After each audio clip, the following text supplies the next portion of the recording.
Assalamualaikum warahmatullahi wabarakatuh. Selamat pagi Bapak Ibu. Perkenalkan, nama Fajrianti SPD MPD. Saya adalah salah satu dosen program studi Pendidikan Guru Sekolah Dasar Fakultas Keguruan dan Ilmu Pendidikan Universitas Muslim Buton. Saya mulai menjadi dosen program studi Pendidikan Guru Sekolah Dasar pada tahun 2021 dengan terbitnya Surat Keputusan Yayasan Pendidikan Indonesia Kepulauan Buton pada tahun 2021. Adapun penjelasan pada mata kuliah program studi Pendidikan Guru Sekolah Dasar Strata 1, saya mengampu beberapa mata kuliah, salah satunya adalah Pendidikan IPA SD dengan kode mata kuliah PGSD 1012 yang merupakan rumpun ilmu berkarya dengan bobot 3 SKS dan merupakan salah satu mata kuliah wajib. Adapun deskripsi mata kuliah yaitu pertama, hakikat pendidikan IPA, tujuan pembelajaran IPA, dan karakteristik pembelajaran IPA. Kedua, implementasi literasi sains berbasis ilmuwan cilik atau leasing. Ketiga, makanan dan nutrit. Keempat, makanan sehat dan manfaatnya. Kelima, implementasi pembelajaran IPA dalam menguji kandungan makanan. Adapun CPL Prodi yang dibebankan pada mata kuliah ini, pertama, menunjukkan sikap bertakwa kepada Tuhan Yang Maha Esa dan mampu menunjukkan sikap religius.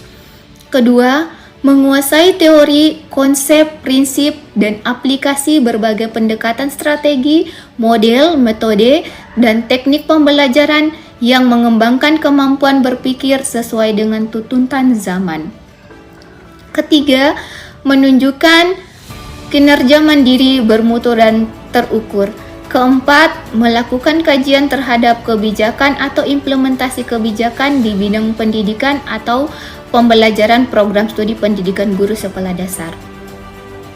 Capaian pembelajaran yang diharapkan pada mata kuliah ini, pertama, mahasiswa mampu menganalisis hakikat pendidikan IPA, tujuan pembelajaran IPA, dan karakteristik pembelajaran IPA SD.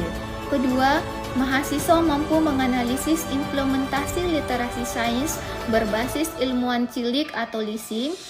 Ketiga, mahasiswa mampu menganalisis berbagai makanan dan nutrit. Keempat, mahasiswa mampu menganalisis berbagai makanan sehat dan manfaatnya. Kelima, mahasiswa mampu menyusun laporan kegiatan implementasi pembelajaran IPA dalam menguji kandungan makanan.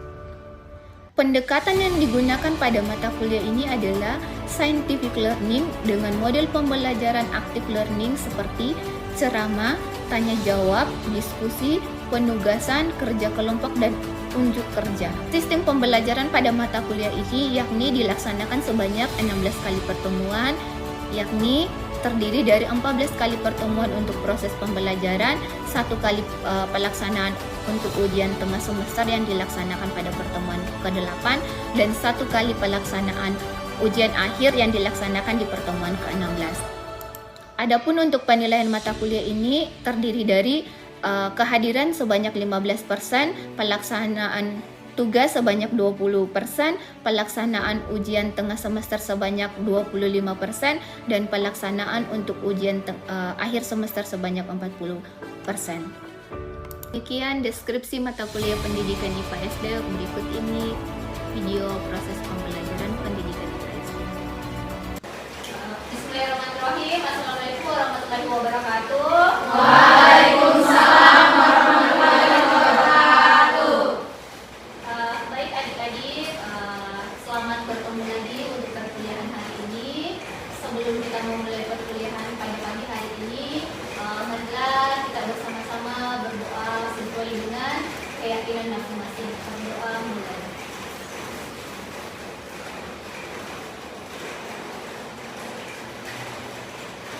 Doa selesai. Baik, sebelum Ibu memulai materi perkuliahan kita, Ibu absen dulu ya. Ya, Bu. Waode Sri Nurmayanti, Mutiara, Ya, Bu.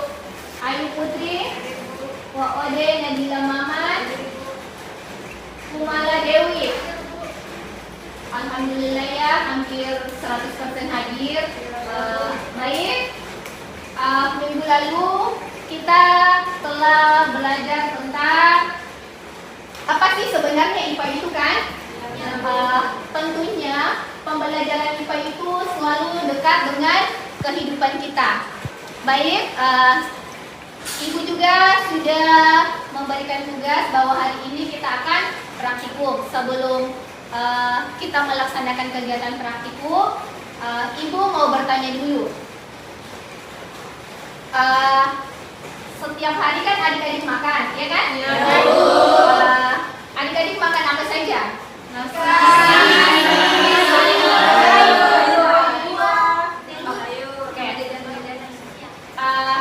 Itu adalah contoh-contohnya ya. Pertanyaan Ibu, makanan yang adik-adik makan itu masuk apa? Bisa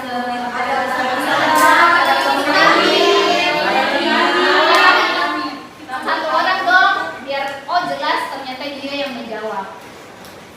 Siapa yang mau menjawab? Oke, Nur Fadila. Jadi yang kita makan sehari-hari itu ada karbohidrat, ada lemaknya, ada vitaminnya, dan juga ada proteinnya. Oke, sempurna ya. Tepuk tangan dulu untuk teman-teman. Baik, itu tadi adalah contoh-contoh kandungan pada makanan ya. Contohnya ada protein, ada karbohidrat, ada lemak, ada protein. Namun semua makanan itu tidak bisa dikategorikan. Oh, ternyata ini masuk karbohidrat. Oh, ternyata ini masuk lemak. Ini masuk protein atau protein. Nah, melalui kegiatan praktikum ini, mahasiswa mampu membedakan mana makanan yang mengandung karbohidrat tinggi, mana makanan yang mengandung karbohidrat sedang, bahkan makanan yang sama sekali tidak mengandung karbohidrat. Pada umumnya kan mahasiswa selalu berpikir bahwa mie itu adalah makanan yang mengandung karbohidrat. Tapi melalui kegiatan ini, adik-adik mahasiswa bisa mengetahui secara langsung apakah benar sih mie itu mengandung karbohidrat. Iya, memang mengandung, tetapi kita belum tahu apakah mie ini masuk karbohidrat sedang, tinggi, ataupun sama sekali tidak mengandung karbohidrat. Sebelum kita memulai kegiatan, Ibu mau memperlihatkan sepintas ya, sekilas kegiatan Ibu waktu zaman kuliah. Jadi jangan sampai adik-adik hanya berpikir, dosennya itu cuma memberi tugas saja, tapi dosennya tidak pernah mempelajari. Jadi sebelum Ibu memberikan materi ke adik-adik mahasiswa, tentunya Ibu secara pribadi sudah mempelajari. Jadi nanti melalui kegiatan ini, Ibu bisa tahu mana mahasiswa yang benar-benar melaksanakan kegiatan dengan teliti, mandiri, dan bertanggung jawab, karena Ibu bisa tahu, oh ini mengandung karbohidrat, mengandung lemak ataupun tidak. Oke, baik.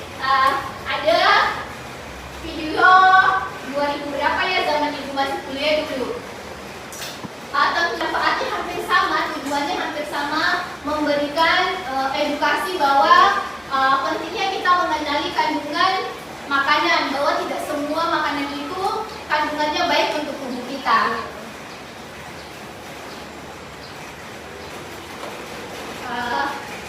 Bisa dilihat? Bisa, Bu.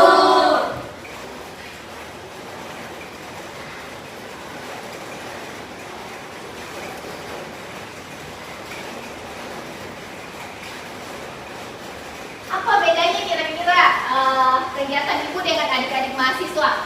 Sambil kita nonton ya, Ibu bertanya dulu. Bedanya apa gitu? Oke, apa begitu perbedaannya? Perbedaannya yang di dalam video itu Ibu langsung melakukan kegiatan praktikum kepada siswa SD, dan yang ini yang terjadi saat ini itu dimana Ibu melakukan kegiatan praktikum bersama mahasiswa yang ada di Universitas Bogor. Oke, tepuk tangan untuk teman-teman. Tapi tujuannya sama toh? Sama. Jadi bahwa edukasi itu bukan hanya untuk mahasiswa, tetapi anak-anak itu lebih penting karena sepintas sekarang ini banyak kita menemukan kasus bahwa anak-anak SD itu sudah ada yang mengalami penyakit gula, gagal ginjal,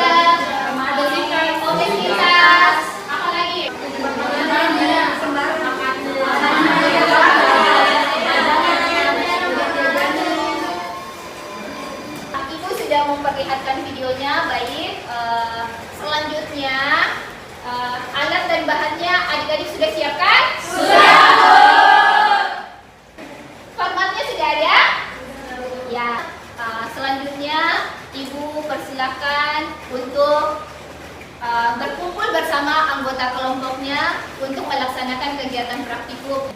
Ya kan sebelumnya materi karbohidrat itu sudah dipresentasikan toh. Sekarang tinggal melihat saja kandungannya ya. Jadi setiap berapa bahan ini?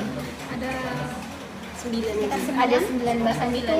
Dari ke-9 bahan ini apakah semuanya mengandung karbohidrat atau sama sekali tidak? Ya, mungkin ada yang tidak Ibu, seperti nanti kita oh ya, silakan di apa namanya? Di praktikum ya. Jadi nanti diperhatikan bahan makanannya itu sebelum digunakan bahan kimia seperti apa, ya kan?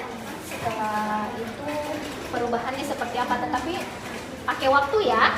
Ya di panduan juga kan tentunya ada waktunya selama berapa menit untuk lihat perubahannya itu toh. Silakan dilanjutkan. Oke, silakan. Protein. Banyak sekali ya? Nanti Ada berapa ini? ada 15 makanan. Nanti di sini kan kita akan mengujinya. Nanti sini kita lihat yang after sama before-nya. Nanti apakah berubah warnanya atau tidak. Makanya kita Ini mau proteinnya protein apa saja? ada di sini ada kacang tanah, bayam, telur, sama biskuit, susu, tempe, pepaya, ikan, tomat, telur, ambebe, sama tahu. Untuk lihat apa namanya ini makanan mengandung protein atau tidak? Di sini mungkin kita menggunakan asam cuka itu ya cuka. Mungkin kalau mengandung protein atau tidaknya dia mungkin akan merubah warna menjadi warna ungu. Iya. Tapi nanti dipisah ya, karena kan ini tidak semua protein hewani, Iya. tidak semua protein nabati. Nanti dipisah dari kesekian banyaknya makanan ini, yang mana yang mengandung protein, terus itu dia mengandung protein apa ya? Yes. Oke, silakan dilakukan. Kita masuk di apa ini nih? Nih. Taruh dulu air sedikit.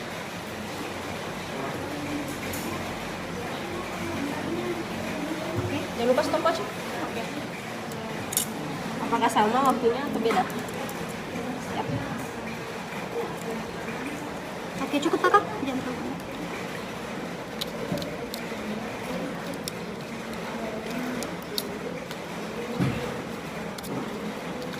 Oh, langsung berubah warnanya. Dia lebih cepat loh. Iya. Hanya Betul nih, 7 detik.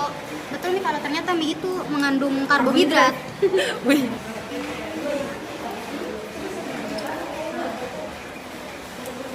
Berapa titik?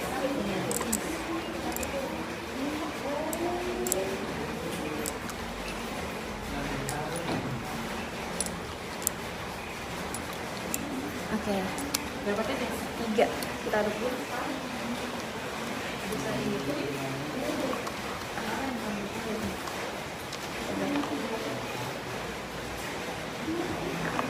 Ini berubah warnanya. Dia jadi ini. Bedanya. Ini yang belum dikasih cuka, ini yang belum dikasih cuka, ini sudah dikasih cuka. Dia dalam waktu 45 detik. Ya. Sudah berubah, beda warnanya. Kan? Jadi ini dia mengandung protein, ini dia tidak mengandung protein. Jadi kita Jeruk nipis. jeruk nipis, kemudian ditambahkan air,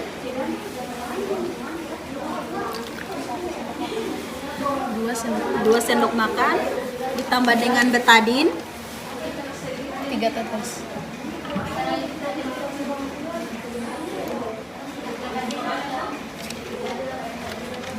lalu kemudian diaduk, dia akan berubah warna. Tetap warnanya tetap putih karung. Jadi jeruk nipis Memiliki vitamin C. yang tinggi. Akan melakukan uji kandungan lemak pada makanan.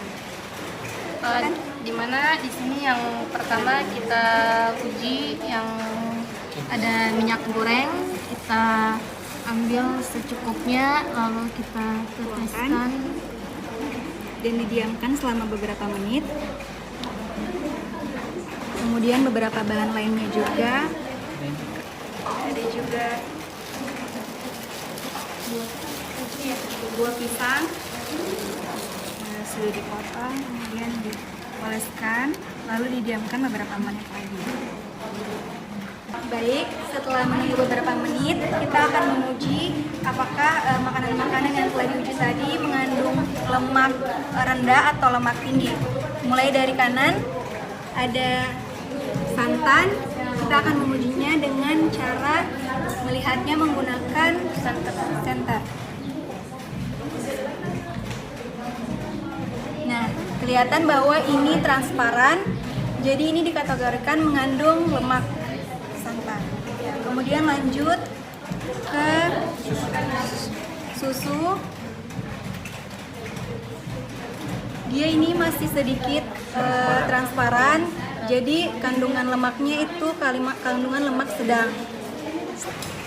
Baik adik-adik mahasiswa, tadi adik-adik sudah praktikum ya? Ya, Bu.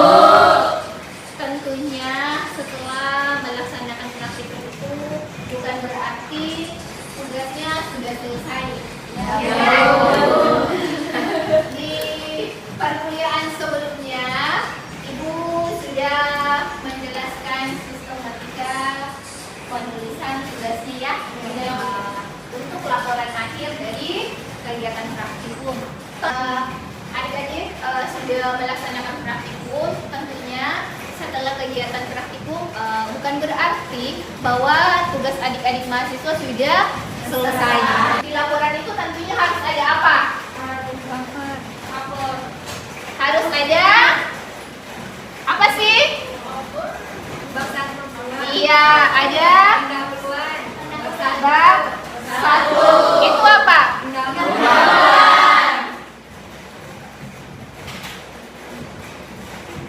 Kemudian di pendahuluan tentunya harus ada apa?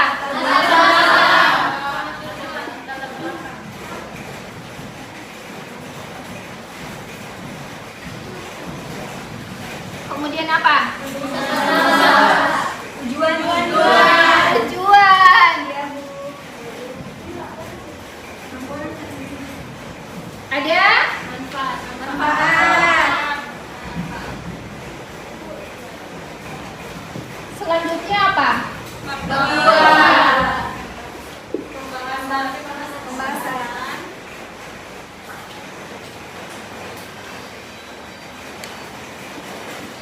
Siapa yang mau menuliskan bab 2? Kan Ibu sudah menuliskan bab 1, ada yang mau melanjutkan untuk bab 2?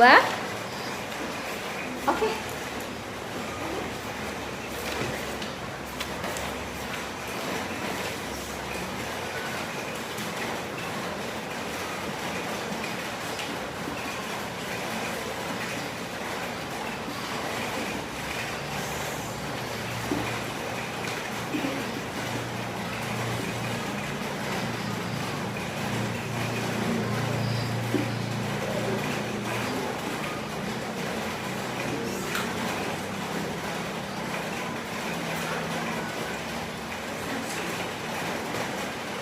Semuanya sudah lihat?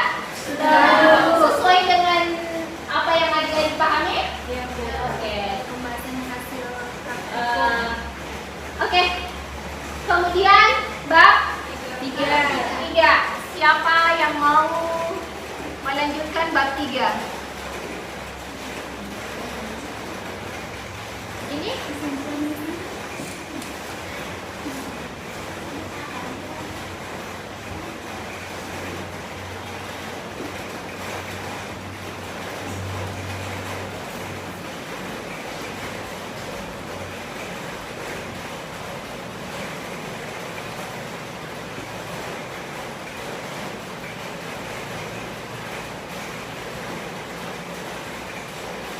Oke, terima kasih. Silakan duduk. Ada yang mau menyempurnakan? Kira-kira apanya begitu? Ada yang mau menyempurnakan untuk bab 3? bersama dimanfaatkan. Ada yang mau menyempurnakan? Mau? Oke. Tidak salah ya, Ibu hanya mau menyempurnakan. Di bab 3 itu apa sih sebenarnya? Oh, ini. Data pustaka beda. Beda. Ada yang mau lagi menyempurnakan? Oke, mungkin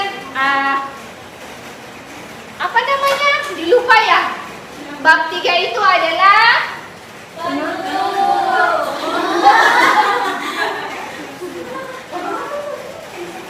Oke, daftar pustaka itu bukan masuk di bab 3, tetapi dia setelah semua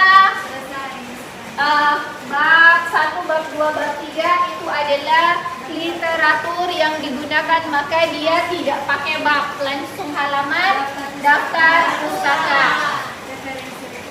Oke.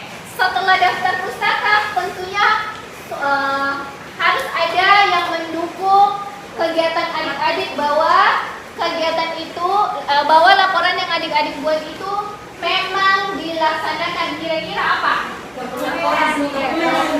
Prestasi ya. Sejauh ini untuk pembuatan laporannya ada yang mau ditanyakan? Paham semua? Oke. Berarti kalau ini pembahasan di kajian teoritis sama literaturnya mengambil citasi yang 5 tahun ke atas lagi, Bu? Iya. Jadi lebih bagus kalau kita membuat laporan itu menggunakan referensi yang ter-up. Kenapa? Kalau jurnal itu kan selalunya pasti ada pembaharuan ya. Mungkin lokasinya berbeda, kemudian subjeknya berbeda, tetapi tujuannya sama, namun hasilnya berbeda karena kembali lagi bahan atau alat yang digunakan itu apa, ya kan? Jadi kalau bisa itu usahakan untuk jurnal 5 tahun terakhir, untuk buku 10 tahun terakhir.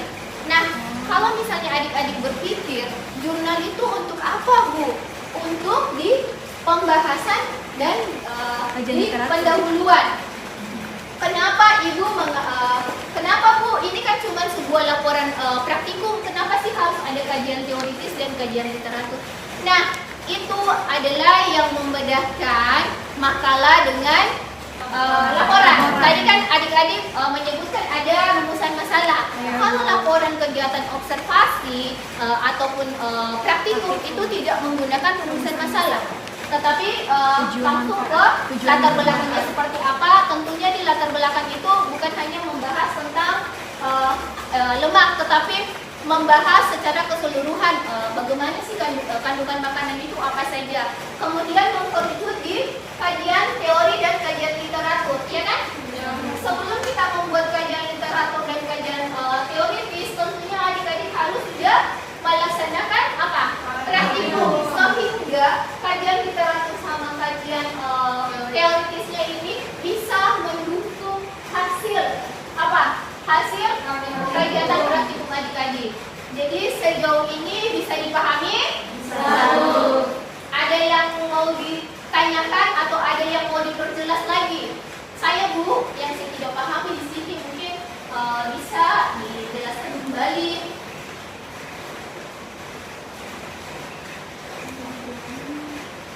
Lampirannya, kan? Tentunya di lampiran itu supaya itu tersistematis, supaya yang pembaca pun itu bisa memperoleh informasi dari kegiatan apa yang adik-adik sudah buat. Tentunya ada lampiran 1, ya kan? Lampiran 1 itu dia tentang apa? Misalnya instrumen kegiatan praktikum, ya kan? Kemudian lampiran 2. Lampiran 2 kira-kira apa? Berdasarkan apa yang adik-adik sudah lakukan tadi? Apa? Foto? Foto atau dokumentasi kegiatan, ya kan?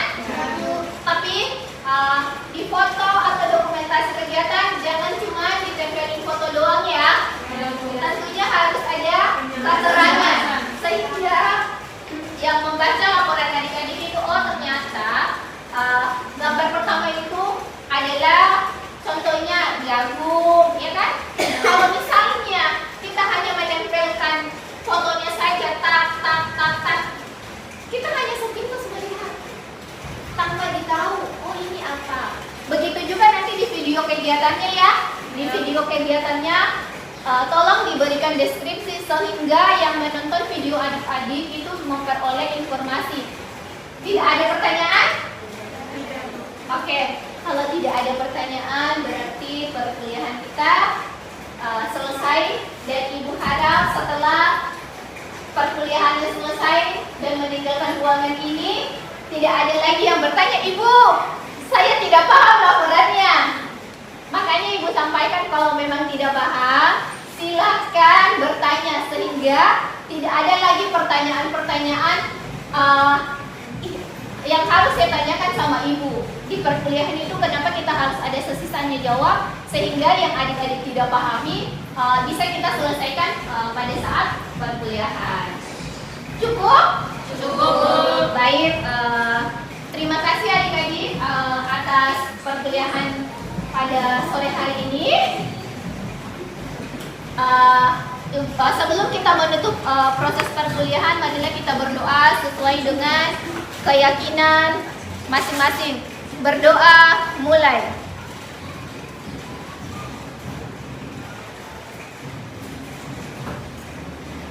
Doa selesai. Baik adik-adik, perkuliahan kita sudah selesai, tapi harapan Ibu laporannya segera diselesaikan ya. Jangan ditunda-tunda lagi, karena tugas tentunya bukan cuma dari Ibu saja, dari dosen-dosen yang lain pun ada tugasnya.